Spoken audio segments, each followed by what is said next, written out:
Hey, another week, another live stream. Welcome, welcome. So, in this one, I want to break down my secret strategy to build muscle on a plant-based diet because this has become one of my number one questions. Even though I started this channel and continue this channel talking about weight loss stuff, and of course, that's my wheelhouse primarily. This has become one of the number one questions over the years as I've documented my physique journey and my progress. And actually, to be honest, that's one of the cool things about social media that I do definitely take for granted.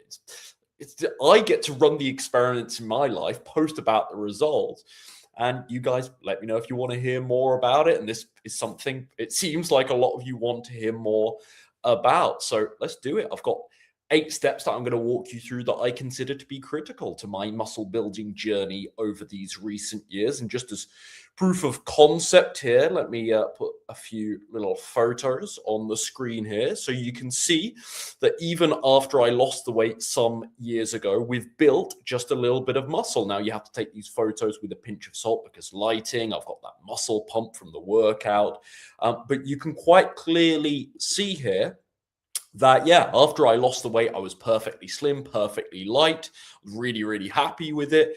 But versus today, or actually some of these photos, they're a little bit outdated. I've got a more recent one in a second I can show you.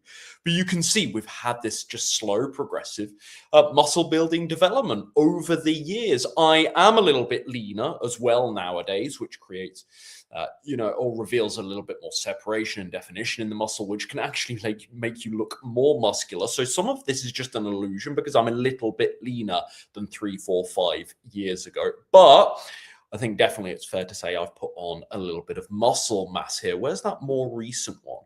Okay, here we go. I think you've all seen this photo. I posted it the other day. And again, the leanness does make a difference because I don't actually have that much more muscle mass than this particular photo here, which is not too many years ago. This one is 3 years ago versus 2019, 2020. But what that leanness does is, again, provide the illusion of muscularity. But definitely, every year I've put on a couple of pounds, which doesn't sound like a lot, but a couple of pounds of muscle, but on a leaner frame, on a leaner physique. That does make you look more muscular. So bit of proof of concept here. Like, this is what I've done. And obviously, I've documented it. And then I subsequently get lots and lots of questions about it. So today, we're going to run through, precisely what I feel has worked for me, what hasn't worked, dispel some of the myths, especially about the plant-based protein stuff, and really I want to explain a lot about what to focus on because there's a lot of noise and there's a lot of fluff that people think that you need when it comes to building muscle. And I just want to cut through that and really make it very simple as to my experience. And again, my wheelhouse, this is the disclaimer, is weight loss. That's my expertise, but I have learned a lot I have a lot of experience now with muscle building, especially in the last 2 to 3 years, built a lot more knowledge on it. And then, of course, combine that with the plant-based anecdote, the plant-based experience doing it. Hopefully, this will all be useful today. So step number one is, let's do this one first. Let's get this out of the way. Let's check this off the list, protein. Right, protein matters. But really, when it comes to muscle building, I actually don't think it's people's biggest bottleneck. I don't think it's the bottleneck people think. And we're going to talk about what I think is the elephant in the room when it comes to muscle building in a second. Hint, hint. Most people don't train right. Most people are going in the gym and they're not doing the correct stuff. And actually, I'm not going to say protein is secondary to that, but because that's not quite true. They both work in tandem. But the stress, the emphasis that a lot of people place on protein. My nutritionist told me I need 150 grams of protein per day. And these people are not even doing the right stuff in the gym. This drives me nuts. This drives me nuts. So just to contextualize, protein matters, but I really don't think it's a bottleneck. And you can easily get enough to build muscle on a plant-based diet. And you probably don't need as much as you think. It's my experience. So let me break this down for you. Firstly, let's get this out of the way. I aim for 120 to 140 grams of protein per day. Now, you should not use this as your own personal target. I'm going to talk about how to work out your personal target in just 2 minutes, so stick with me. This because people always ask me, Ryan, how much protein do you eat? And I want to give an honest answer to be transparent, so I feel like I have to do that. I'm obligated to do that. But I also always caveat it with, that doesn't mean that should be a guiding light or a North Star for you. It may be too high, in many cases versus many people in my audience. Actually, for some people, it's going to be too low. Actually, a 6'3" chap that maybe already has a decent level of muscle mass, the amount of protein that I'm feeding myself might not be sufficient for him for further muscle mass. So let's separate my target from what your target should be. Do not use it as a guiding light, but I always want to answer this question honestly. 120 to 140 grams of protein per day. In fairness, I talk about this all the time. I'm very transparent about this. What should you calculate for you? Rough guide, I think what I've landed on is about 1.2 grams to 1.6 grams per kilo of body weight and protein per day. That didn't make sense. 1.2 to 1.6 grams of protein per kilo of body weight per day is what I meant to say. This is lower than the standard 2. The standard in the muscle building community, the 2 grams of protein per kilo of body weight, roughly translating, you'll hear this a lot, to 1 gram of protein per pound of body weight, because kilos and pounds, it's not quite 50%. It's not quite half the amount, it's like 45%. But that is often the sort of heralded guidance, the common trope in the muscle building, gym bro, bodybuilding community. I think that's excessive.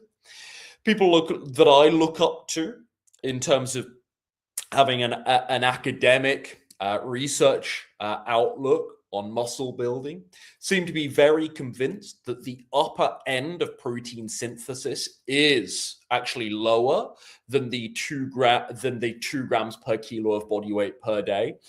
Without getting so lost in the numbers, what I'm meaning by that, in layperson's terms, is at some point, it seems, anecdotally I've experienced this, but that's not a thorough experiment, of course, but it seems as though at some point there's a diminishing rate of returns for more protein.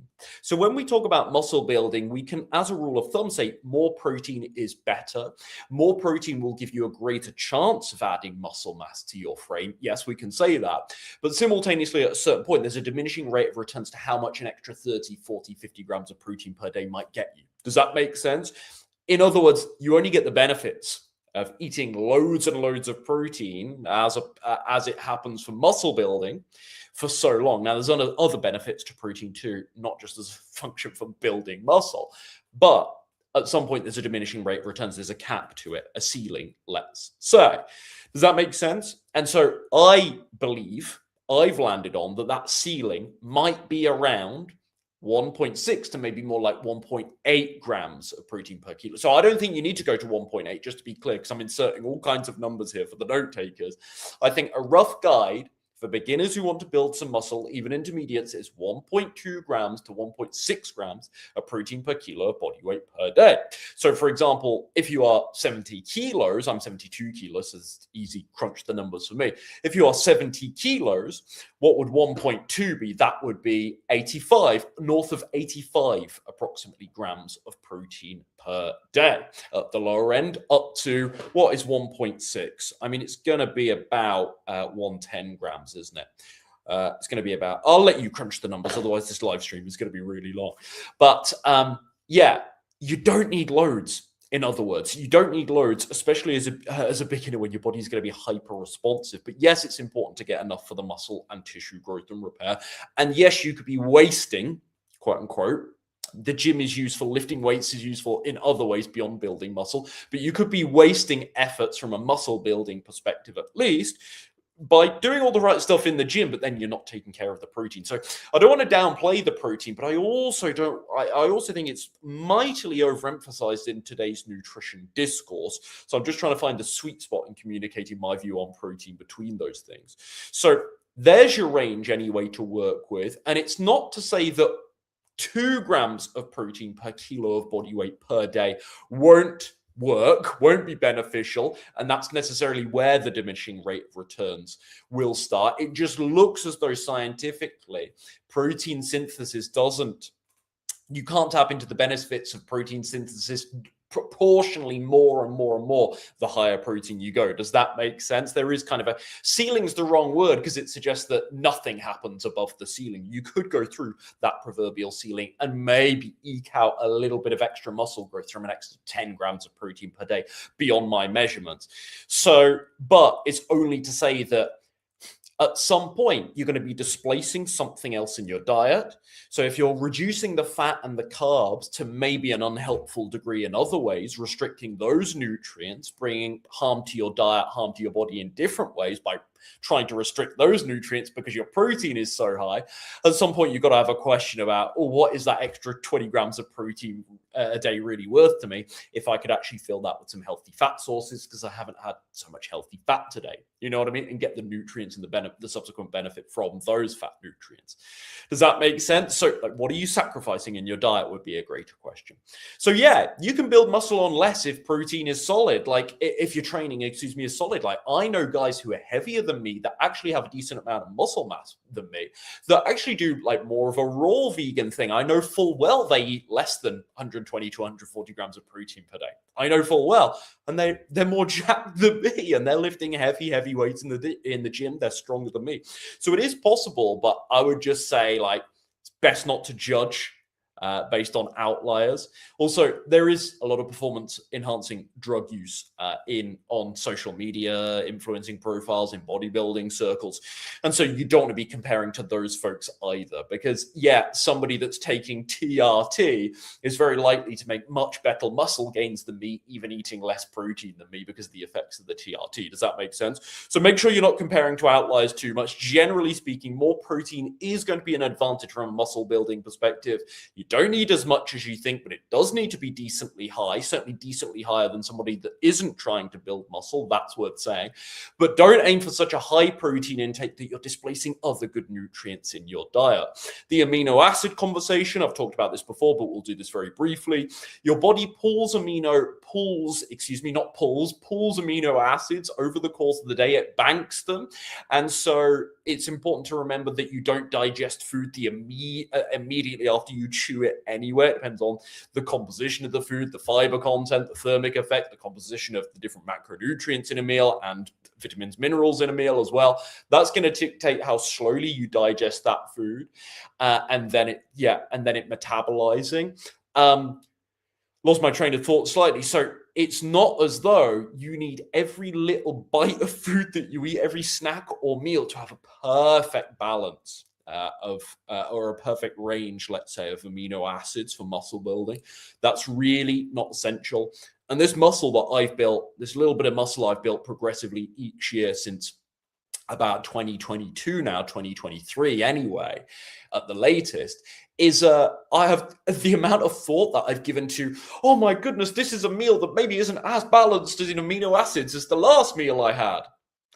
Zero. Like I never had to think about this. I've never had to worry about this. So I really don't think every meal needs to be perfect or anything from an amino acid perspective. Like I say, you're not digesting food instantaneously anyway. So over the day, you're getting all this array of amino acids from different foods. Tofu got a complete range anyway. Soy products have a complete range anyway. But as you're digesting it, on different time scales as well, and food is meeting in your digestive tract, well, that's going to be really, that might be post-metabolization anyway, but that anyway is going to be really helpful in just ensuring, like, over the day, if you have a variety of plant foods or a variety of protein sources, I'm going to talk about my favorite protein sources in just a sec, next point, but you're going to be fine from an amino acid perspective is what I'm trying to say. So on those favorite protein sources, again, whatever floats your boat, whatever you enjoy that's still healthy, of course, because there are lots of vegan meat alternatives that are not necessarily healthy, but they have a really high protein count. So I wouldn't recommend those. Really high in saturated fat, very ultra processed, highly calorific. Yeah, they might be high in protein, but they're also then highly calorific fake meats and whatnot with all the added chemicals, nasties. It depends on the product in question. Like I can see there are some sort of fake meat products that you think, well, lower in saturated fat. They don't have the oils. They don't have coconut oil especially. And actually the calories are relatively in check. Like that's not too bad as a fake meat goes. I do occasionally find those things. I don't enjoy so much of those things because what you find is the fiber is compromised. You might not get as much fullness as you would from like legumes or from tofu or tempeh or TVP even. So I don't like to have too many fake meats, but will I sit here and say I never eat fake meat, have a vegan burger for a bit of fun every now and again? No, of course not. What a lie that is. You've seen me eat out. You've heard me talk about this before. But generally speaking, my favorite sauces are going to be the more whole foodsy sauces. Tofu, tempeh, I've mentioned these already. Seitan is another really good one. Shout out to Seitan. Wonderful protein to calorie ratio. Amazing protein to calorie ratio, as does TVP, by the way, rehydrated soy, mince curls, in other words. Well, it's not the same as TVP precisely, but these things that you rehydrate by soaking in water, like these are disgusting to people. Like astronaut food is what I used to call it. I was like, oh no, can't stand that, don't like that. Actually, they are an absolute cheat code. And I wish I wasn't such a stubborn old git about trying TVP for the first couple of years of my being vegan, because it really is a game changer. Because again, it allows you protein boosts. It's really versatile. Yes, it's really bland, but if you actually flavor your food correctly, it doesn't need to be. If you marinate stuff correctly, if you use nice dressing, sauces, herbs, spices, it doesn't need to be. If you put TVP in meals nice and early, like chilies and bolognese and things like this, it absorbs it all. It's like it's like tofu. It's a blank slate. It's totally neutral, and it can be mushy, but it depends how you cook it. You could also then, after you've soaked the TVP, fry it, and that's how to get it so it's not mushy. That's how I do it in my tofu stir fries, and then it gets crispy like crispy tofu would after the appropriate cooking time and method. So yeah, beans, lentils. Yes, they're lower in protein, but is it true they're not a protein source? This is ludicrous. I hear this on Instagram all the time from someone like the vegan gym bros, who I vehemently disagree with it on this subject. They say beans are not a protein source. Beans, like any food, are a source of any nutrient they contain, right? There's some nuance there. Now, if you say beans are maybe not as advantageous in terms of protein to calorie ratio as something like tofu, yes, I'll agree, but people don't make that point. They make these ridiculous binary statements on social media that really confuse people. So they run around saying beans are not a protein source. Beans are incredible. Beans, and even if they weren't a protein source, I'd be eating lots of beans anyway. I don't only eat beans as this is going to help me get my protein. As all of these foods have other benefits, tofu rammed with a bunch of nutrients. I don't just eat it because of protein, but that's an aside. So yeah, beans don't have loads and loads of protein. So I would say if you're trying to build, it's perfectly fine if you don't care about building muscle, but you're not watching this video, of course. But if you are trying to build muscle right now and your major protein sources are beans or lentils, yes, I think you probably are missing a trick. And something like seitan, TVP, obviously this is more challenging if there's soy allergies, if you have bad reactions to certain things, gluten, so you can't have the seitan. That's when you might turn to a clean plant protein powder, which they do exist. Shout out the Sun Warrior range, love their stuff. But that's when you might turn to those. So there are some limitations. And again, this is going to be quite repetitive, but is it any more? Because the options I mentioned, they're kind of either soy derivatives, and then you got soybeans, TVP. They're all kind of similar-ish, right? Maybe you branch out with something like seitan, but seitan isn't that widely available, in fairness, and it can be quite expensive, in fairness. So yeah, you are limited, especially if you combine that with an allergy or a dietary restriction in some way. That's where I said, like, a clean plant protein powder can be your best friend to just get an extra 20, 30 grams of protein here. And their soy milk is really good as well, so really high protein count too versus the other plant milk. So just throwing on a bit of soy milk to the appropriate meals that you might have milk with instead of almond milk. It's going to come with more calories, but it's going to offer more protein as well per volume. So there are ways to add protein to your diet quite subtly, actually. Nutritional yeast, a couple of grams of protein per tablespoon. And remember, everything contributes to your protein intake. So the decent amount of, I think per cup, we're talking 8 or 9 grams of protein in rolled oats. That cup of rolled oats that you have in the morning with your breakfast, there's still 8 or 9 grams of protein there. Never mind the other bits. If you then add soy milk, if you then add hemp seeds, that's going like this before you even have an obvious protein source. Does that make sense? There's a big misconception is people look at their diet and go, oh my goodness, especially plant-based diets, oh, I'm not getting enough protein. I heard I need, one of these ridiculous binary binary random numbers. 100 grams of protein, 120 is the one that's often cited. I need 120 grams of protein per day, but I'm looking at breakfast. I've got no obvious protein source there. Yeah, but it might be 15 grams of protein anyway as a baseline. And yeah, you might need to add protein to it for the sake of muscle building, but you might not be as far away as you think because everything contributes. Does that make sense? So this is all step number one. I didn't want to spend so long on it, but I'm glad we have to go to the micro detail. Yes, protein matters in other words, but it's not the bottleneck everyone thinks, and your training needs to be on point. And we're going to come to how to get that right shortly. Again, all this worry, all this paranoia, the protein paranoia, all this scaremongering around protein, it is so ludicrous if your training is not correct anyway. So I think that's more of a prerequisite. I should be careful to say secondary because, like I say earlier, they kind of work in tandem. You need them both to come together, and it's not like one is definitely more important than the other from a muscle building perspective. They come together, they work in unison, but one is the training, right? That's the stimulus. One is the replenishment. That's the nutrition. So yeah, you need both of those things to happen. But like the concern about the protein from people who don't either A, lift weights or lift weights correctly is ridiculous in my experience and opinion. Step number two, getting lean. Getting lean changed everything for how my physique looks. And yes, this video is about muscle building, and I'm not going to focus so much on fat loss here. You have my word, I promise. I've got 500, 600 plus videos where I do that enough on this channel.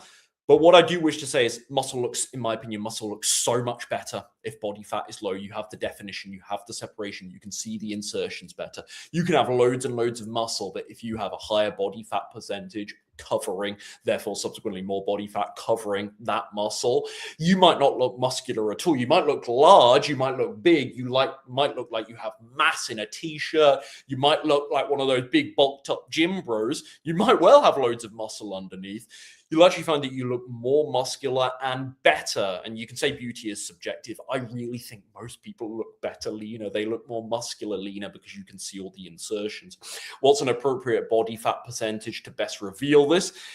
There's nuance here. It's going to be slightly different. It depends what your standard is. It depends how deep you want to go with this. It depends how serious you want to take this. But men, you're looking at 14, 15% or below. Women, 24% and below. And that's going to reveal a bit more of the muscle separation anyway. I mean, you're not going to have really chiseled popping abs, men, until you're maybe 12, 13% body fat or low. But 15, you're going to start to see some of that musculature, right? You're going to start to reveal some of that. So yeah, you can have all of this muscle underneath, but if there's a layer of fat that's fluffing you out, that's giving you that softer look, I don't know. I don't think it looks as good. So the point being that, yes, muscle building is the goal of this video. That's what we're talking about today. It shouldn't come at the cost of maintaining a low body fat. And we're going to talk about how to balance the two in just a second. The point I'm making, one point I'm inferring here is you don't actually need that much muscle mass to look athletic when you're lean. And that's another cheat code as well. Leanness, again, creates this illusion of muscularity, the separation, the definition. You can see the shoulder insertions. It makes you look more muscular with your top off, shirtless. With your top on, you might look like a smaller entity than the really bulked up person, for example. But this is exactly why I don't push the aggressive bulking all the time, the dirty bulking, because that's exactly what I used to do in the past. And I'm like, oh, it's not worth the trouble to build some muscle, yes, but to put on all this fat with it that I eventually have to lose. No, that's much harder. Thank you very much. I'm not doing that anymore. You don't need that much muscle to look incredible, is the point I'm trying to make, if you are lean enough. So for me, what's worked really nicely and the pendulum has swung back and forth as I've kind of learned how to balance these over the years. And that's what I'm trying to share here, precisely how I've done that. But this combination of adding a little bit of muscle mass, as I've done pounds and pounds of muscle mass to my frame over the last couple of years, plus lowering my body fat just a little bit after my initial plant-based weight loss 10 years ago, just progressively chipping away a little bit each year of that body fat. Marrying those two things, I actually think I look better. Again, subjective, but I don't know. The feedback seems to follow. I actually think I look better like that than the very, very bulked up version of me that might actually have more muscle mass. Does that make sense? But loads of excess body fat. So that's step number two is, this should not come at the cost of maintaining a low body fat. And I'll talk about how to marry the two in a second. Getting lean changed everything for how my physique looks, not just adding the muscle. It was this combination of let's add a little bit of muscle, but let's keep it lean. And then you're going to look incredible without having to spend years and years in the gym and get on the steroids to speed up your journey or anything like that. Because being lean makes you look really muscular anyway. It's quite surprising. Step number 3 here then in my secret plan that's now not so secret to build muscle on a plant-based diet. Let's talk calories, this big question of do you need a calorie surplus to build muscle? My short answer, my hot take on this is it's not a prerequisite. Having a surplus of calories is not mandatory to build muscle, but I would say that you are more likely to guarantee that you are building muscle in a calorie surplus. I have to say that. 2 reasons why. One, because calorie surplus implies you're eating more protein, though of course this depends on the composition of your diet, but let's suggest that they come together. They come again in tandem. More calories you eat, likely more protein you eat. In other words, that's going to help. Number 2, second reason why a calorie surplus is going to better guarantee that you're building muscle on a plant-based diet. You're going to be properly fueled, for your training. Training can be much harder. Lifting weights can be much harder when you feel flat, when you feel weak, when you hit the point of fatigue quickly. In a calorie deficit, you're more likely to have those effects in a calorie deficit because you're trying to purposely use the stored body fat as fuel and therefore hold back from giving yourself full nutrition needs at maintenance. So yeah, it can be hard, basically, in other words, because that was a bit word salad what I've just said there. So in other words, it can be hard to, how do I want to word this? It can be harder to have really effective training when you're in a calorie deficit versus a surplus. Does that make sense? So for all of those reasons, my short answer in summary to this question of do you need to be in a calorie surplus to build muscle is no, it's not a prerequisite. It's not mandatory.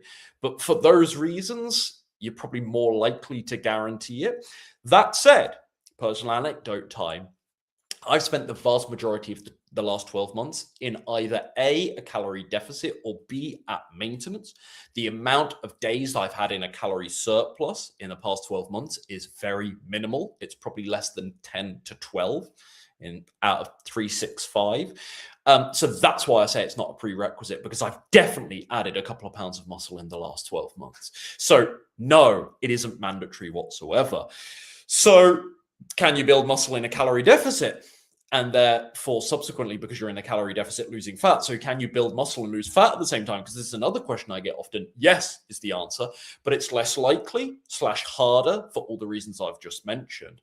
And what you'll find is if you're trying to do this, all of your ducks nutritionally really have to be in a row to get this right, to pull this off.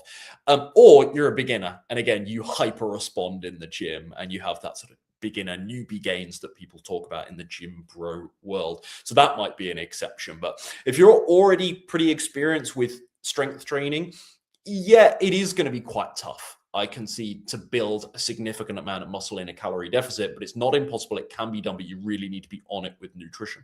But I'm discussing how you do that now, so it is possible.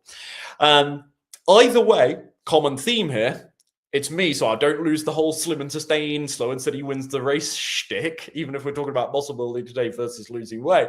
But either way, no extremes. No extremes. So if you do select to run a calorie surplus or even eat at maintenance, not eat at maintenance, if you do want to run a calorie surplus to just give you like a little bit more chance to build muscle, make it a small one would be my advice. That's what I found to be beneficial. If you run a deficit, if you choose to run a calorie deficit because you want to chisel down a little bit, you still do want to build a bit of muscle, make it a really small one. Make sure your protein is on point, as we discussed in step number 1, but make that calorie deficit a really, really small one so that you're not lacking too much energy. The glycogen stores are still decent. You still have a reasonable amount of glycogen in your system to push yourself hard in those sessions. You're not hitting fatigue too early, so you can make the most of those sessions. You're not running such a small deficit that it drags your total protein intake down.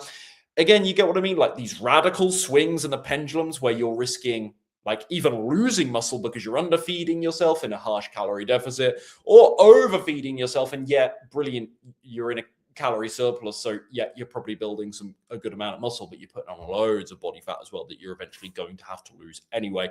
And it's not going to feel like, this is how I felt when I was building muscle. I was like, oh, this is cool. Like in my gym bro days 10, 12 years ago when I went to university, when I was gaining all of that body fat. I need an origin story video that I linked to here, but I was gaining all of this fat, but I was definitely building muscle. It didn't feel that great for that long because I could so see that I was putting on body fat that I was like, oh, the juice wasn't really worth the squeeze anyway. I was excited at first because I was like, oh, I'm getting bigger. And I thought I was getting bigger because I was only building muscle. And then a couple of months in, I'm like, no, I'm fat. The love handles are coming here. I'm over the belt. I'm adjusting. I'm going to a new belt hole every month. This is not, I'm looking fatter in the face. I don't really like this. The juice isn't worth the squeeze. So if you run a deficit, make it a small one. If you run a calorie surplus to give yourself a little bit better chance to build some muscle, just make it a small one. So that is my attitude to this day. And yes, maybe it leads to slower progress. I concede in the muscle building department, this actually definitely holds me back, but I don't care. This is a core value I won't compromise on because of everything I've just said about my experience. My attitude to this day is build muscle while staying relatively lean. That's my attitude. Maybe that's not the one that will work for you. Maybe that's not the most efficient route. Maybe a serious bodybuilder would look at that and say, well, that sounds good, Rye, but you might build a couple more pounds of muscle if you're in a larger calorie surplus to just ensure that your training is on point, that you're getting adequate protein. I'm like, no, thank you very much. The juice isn't worth the squeeze for me. I don't really want to do that. So that is step number 3. Step 4 here. Where are we? Oh yeah, step 4 is training intent versus just showing up. Most people you see in the gym, they're just moving weights. They're just moving weights, and that's not the goal. They're going through the motions. They're taking the weight from A to B, and really what we want here to stimulate muscle growth, to signal muscle growth, is tension being applied to the muscle. So that's the goal. So we want to stretch, squeeze, control the weight with proper form. And we want to be thinking, am I actually working the muscle here? Am I actually pushing the muscle here? Not just, did I complete the rep by moving it from A to B? Not just, am I turning up to the gym and picking up some weights and putting them down? Did I really work the muscle group that I'm trying to work in this session or with this particular exercise? That intentionality, right? Versus just going in the gym and then feeling really good about yourself because you're going in the gym. Now, if you're not that serious, I mean, you wouldn't be watching this anyway. If you're not that serious, it doesn't matter, does it? It wouldn't really matter if you're just going to, that's great. I see a lot of people in the gym, they're not super serious. So they don't mind if they're, you know, not hitting PRs or if they're just stopping at 10 reps, even though they've got maybe another 5 in the tank. They're not super pushing themselves. Their form isn't perfect. As long as they're not doing anything form that's really dangerous or unsafe. There is wasted opportunity there from a muscle building perspective, and I see it all the time. But if they don't care and it's just a bit of fun, bit of movement for them, and they just want to maybe, I don't know, burn a few calories, and, you know, they're taking care of their diet, they're already in pretty decent shape, fine. It's no drama, is it? But that's not the purpose of this video. We're actively trying to build muscle here, give us the best possible chance of doing so. We want to go in with training intent, and not just go through the motion. So good form is really important to master good form before adding weight. This is something I overemphasize. I emphasize a lot to this day. Don't rush to add more weight. It's what I said to my buddy that came to the gym with me the other day. Don't rush to add, because he was asking questions about, like, when is the right time to move up the weight? Don't rush to add more weight if you haven't nailed the form, basically. That's the first and foremost thing to master. Get the form down.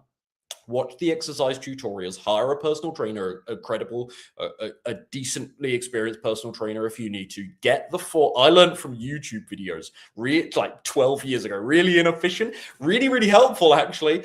Maybe a decent personal trainer would have halved my learning time and early injuries and that kind of thing. Yes. But initially, I just learned from YouTube videos. So watch those exercise tutorials, learn the form first.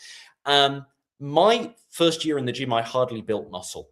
And that's actually really hard to do because honestly, as a beginner, like I've indicated throughout, you're really hyper responsive. You can have bad form and still build some muscle because your body just isn't used to that training stimulus versus when you're 2 years into lifting weights. Do you know what I mean? It doesn't respond. So it's not so hyper responsive, let's say.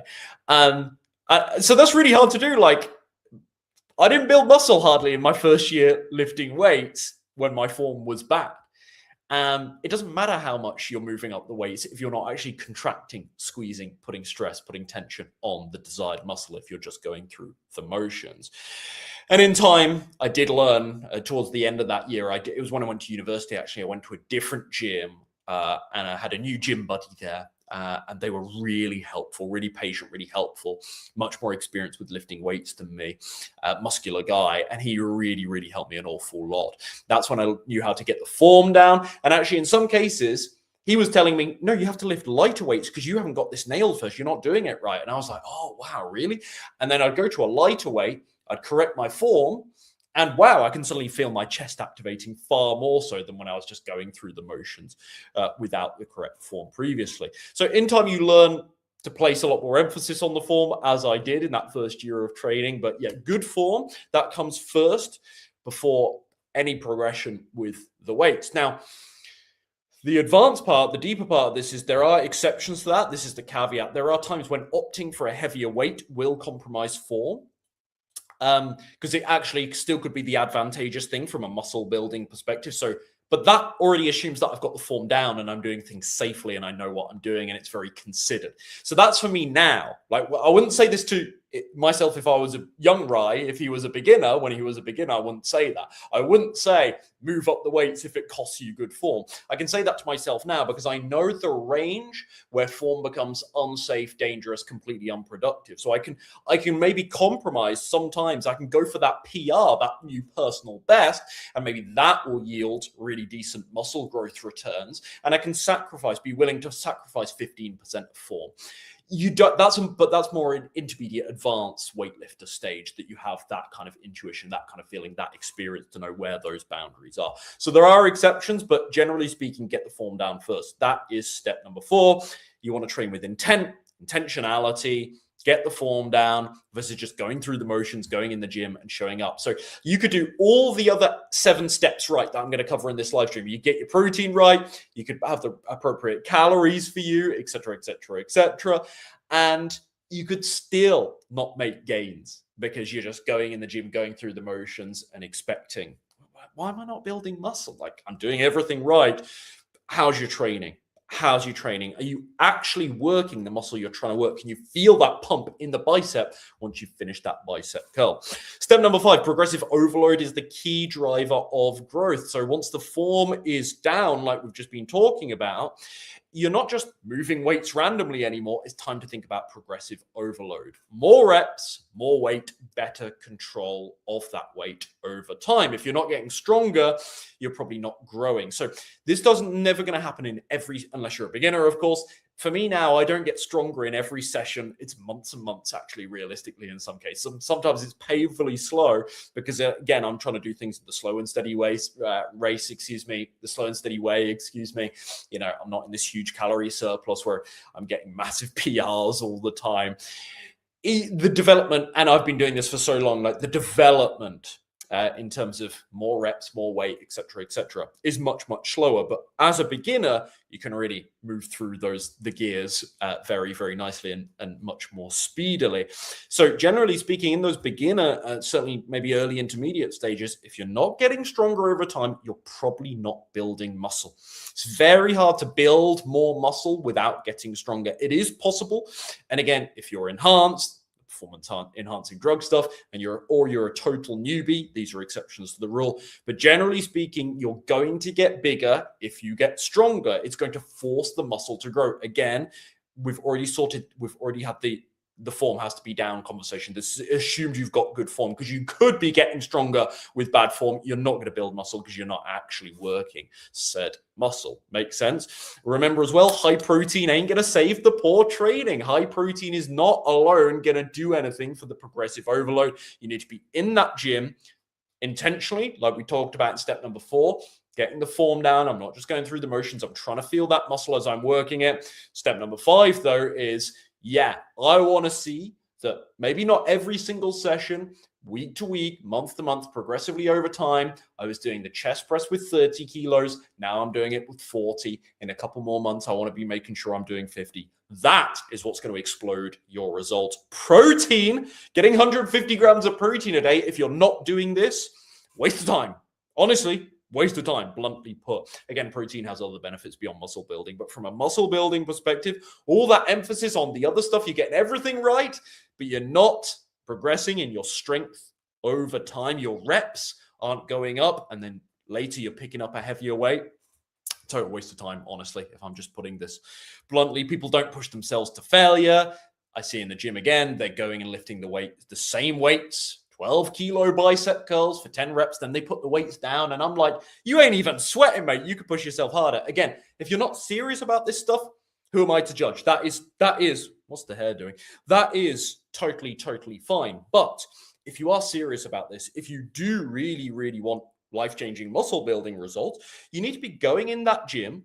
That hair looks worse now. You need to be going in that gym with intentionality, with the It was so easy when I just slicked my hair back, guys. Do you remember? Because it was like Lego on my head, just this big waxy jelly bomb on my head. But yeah, you're just going in. You're just going through the motions. We want to hit the PRs, is the point I'm trying to make. If you do want to build some muscle, bottom line, you need to start pushing yourself. You need to start pushing yourself. You're not just going to the gym. You're moving those weights intentionally. You're trying to get stronger over time. Step number 6, carbs are surprisingly underrated for muscle building. Yes, protein actually does the muscle building, the muscle and tissue growth and repair. Yes, we know this. We've covered this already. And that's what everyone obsesses over. I'm not going to say it entirely wrongly, like rightly from a muscle building perspective. But let's remember the carbs are the thing that fuels performance. If you've got low glycogen because your carbohydrate intake is really low because you're doing keto or some nonsense, you're going to have weaker sessions, poorer stimulus. Again, the progressive overload is less likely to happen. You're less likely to be able to push yourself to failure consistently or near. You don't have to be in failure to build muscle. I should make that clear as well, because I didn't mention that earlier.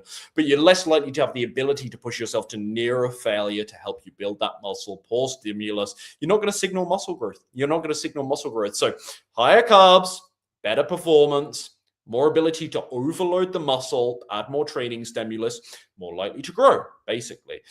So pre-workout carbs, they really do matter. Don't want to go into the gym flat. I have to think about this a lot, and I'll explain why in a second, but I don't want to go into the gym flat.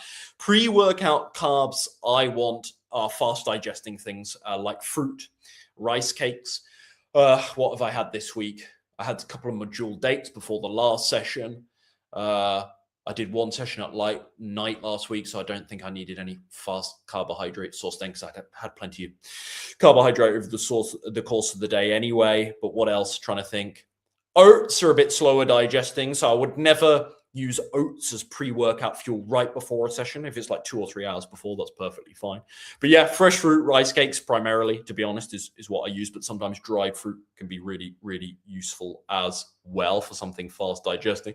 Because these things, yeah, they're topping up your glycogen within 30 to 45 minutes. You're getting a little blood sugar boost from them in about 15 minutes. Some of these things with a really fast digesting time, assuming that you're not combining them with too many things. Because you start adding that fat and protein, that slows down the digestion.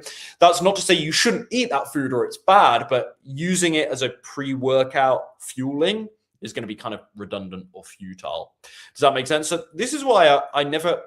Sometimes I do it accidentally because I don't know what my schedule's going to be, or I end up spending longer on a task or less time on a task with work than I think, or I'm out and about doing stuff. I would never intentionally have a very fat and protein-rich meal pre-workout. Not because they won't be beneficial in other ways nutritionally, but just they'll be redundant from a fueling perspective for the workout. Does that make sense? Again, maybe this is granular, maybe this is a more advanced level of detail, because you don't need to be paranoid about pre-workout nutrition is my generalist view. And if you're already eating high carb, your glycogen stores are going to be relatively fullish anyway, so you don't need the same emphasis as I've just stated on, fast digesting carbohydrates. But, and this is why I'm mentioning this, but what you realize when you get really lean is all of this matters more once you're really lean, when you're really lean. When you're really lean, it presupposes that you don't have as much glycogen in your system ready to go to fuel you, or around the clock anyway, consistently over the day, as when you're not lean and subsequently likely eating more calories and thus carbohydrate. Makes sense? So again, there's a lot of presuppositions here about, like, you can be in a calorie surplus still on a low carb diet, on keto. Do you know what I mean? And maybe that's an exception to what I'm saying. But generally speaking, there's more fuel in the tank for pushing those weights, basically, the more calories you're eating. So when you're lean, and therefore it's implied that you're eating fewer calories, this, like, pre-workout nutrition, I think, becomes really, really important. It feels it to me. Yeah, carbs are a massive part of this, is what I'm trying to say. I'm just getting lost in my notes here. Carbs are a massive part of this. So yeah, the leaner I get, the more I feel that my sessions are more susceptible to being flat, hitting fatigue earlier, feeling lethargic, low energy. That affects your mood as well. So some of it's psychosomatic. It's not just physiological, but you go into those sessions and you're not quite as fired up, quite amped up, quite as positive about that session, quite as ambitious with the weights you're going to lift, hitting those PRs, etc., etc. So yeah, I still like, obviously, my slower digesting carbs over the course of the day. I'm not a person that's like, oh, I only eat my carbs around the workout. I don't agree with that.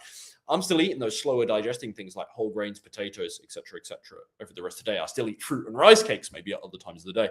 But for me, the leaner I've got, the more I've realized that pre-workout meal, maybe an hour before the gym, really, really matters. And carbs are a massive part of that. So that's why, even though they don't do anything for the muscle, from the protein, muscle tissue growth and repair perspective, carbs don't do anything. They're futile in that regard after the fact. But carbs are really underrated for the whole process of muscle building, because they help you have better sessions, in other words. And this is even more important to me the leaner that I've got. I'm going to have to fix this hair, guys. I'm due for a haircut in a couple of days, actually. Thank goodness. Now the Patrick Bateman slick back has gone. How do you guys like the new cut? Maybe not right now. So I'm being insecure about this now, aren't I? But that is really a mess, an unprofessional mess. So that's why it bothers me, even though I'm being insecure about it. Step number 7. Yeah, this is another one. You don't need to be in the gym every day, right? How often do you need to go to the gym? How should your workouts look, etc., etc.? Should you do full body programming, the gym bro, push, pull, legs, etc., etc., chest and arms together, split? How should this look? First thing I'll say is 2 to 3, even 2 initially, sessions per week is absolutely enough for a beginner, because, like I say, you're going to hyper respond anyway. Even now, after all this time, I've got like 10, 11, 12 years strength training. To be fair, it's totally on and off. It's come in drips and drabs and phases. But even now, I still only tried to count myself at 4 sessions per week. So 2 to 3 is absolutely all you need as a beginner. When I go above 4 sessions per week, incidentally, I can feel my recovery is compromised and I'm actually not as strong.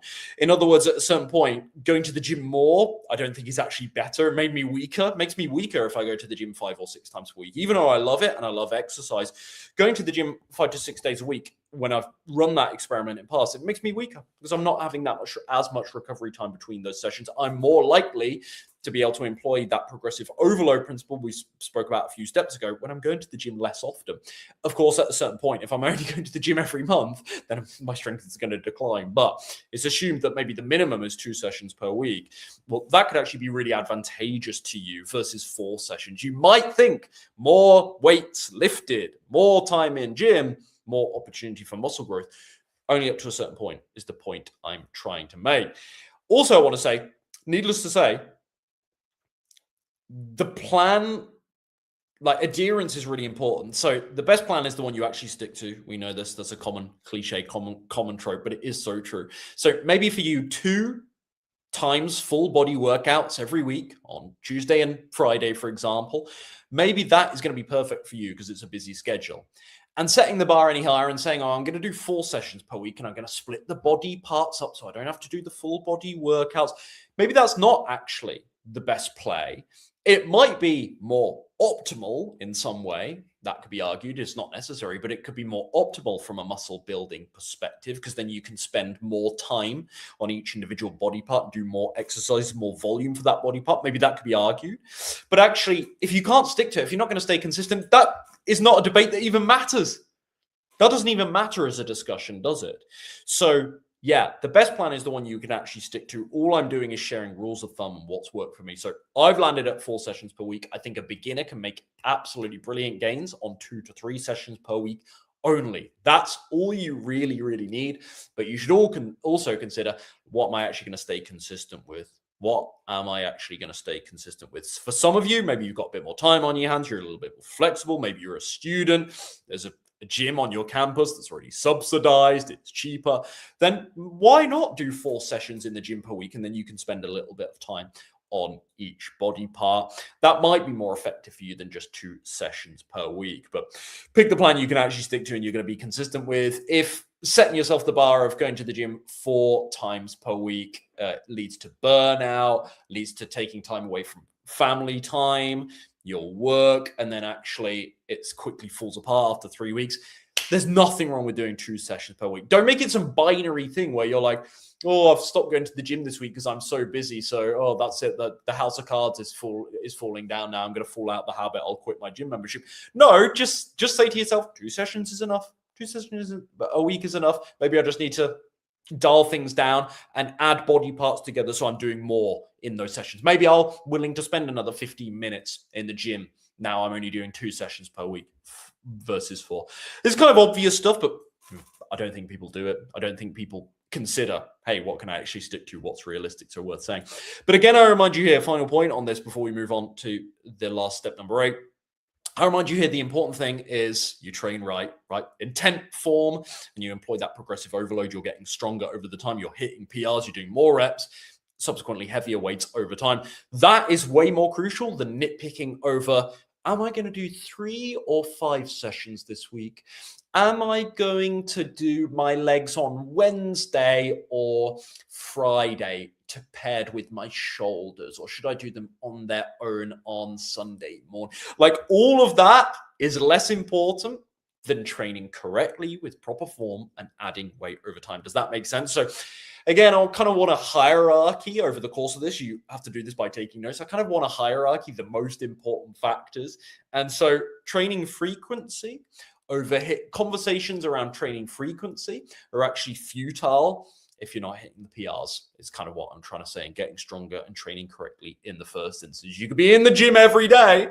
If your form is bad, if you're not getting stronger over time, the guy that's in there twice a week, he's having huge recovery time. He's coming back in. He's got his headphones in. He's playing Linkin Park on the heavy lifts to make sure, yeah, I hit the PRs. He's going to make more progress than you, even though he's in the gym 20% of the time you are. Yeah, absolutely. That's possible. That's possible. And lastly, then, step number 8 in my now not so secret strategy to build muscle on a plant-based diet. Finally, remember that muscle gain is painfully slow, right? People get this wrong, right? Weight loss is comparatively supersonic, and this is really worth keeping in mind. Muscle building will happen very, very slowly. It will. And you actually want it to be honest. If the scale is jumping really, really quickly, and you're looking at as proof that, yes, I'm adding muscle here. Muscle is much heavier than fat, and the scale is going up. If the scale's going up really quickly, though, that ain't muscle you're gaining, or it's not exclusively muscle you're gaining. It's fat. It's fat. Of course, the exceptions are beginners. And once again, I say enhanced lifters on the old special magic juice, because different rules apply for those folks. They can add pounds and pounds of muscle in a much shorter time frame to the average natural lifter. For everyone else, though, we must be realistic. Don't judge progress like you do with weight loss. This is something I had to get my head around. I'm like, if I'm only adding a couple of pounds of muscle every few months at maximum, that sounds so rubbish, to be honest, compared to the amount of weight that you can lose in just a couple of weeks. But the way that can enhance your physique and totally change how you look, the recomposition that can so dramatically transform your physique when you stack months and months of progress together, just slowly, just quietly. That is a really great feeling. That is a really great feeling. But if you're somebody that is so scale focused and you're looking at that as a measure of how much muscle you're building, I'll warn you against that. Don't do that. Don't do that. Make sure your lifts are going up. Make sure you can feel, oh, my biceps are hugging this t-shirt sleeve a little bit better now. Make sure you're doing it. I know it's subjective, but based on your look in the mirror, your reflection, okay, I think I am adding some. It can be difficult, but I am adding some. That is way more important.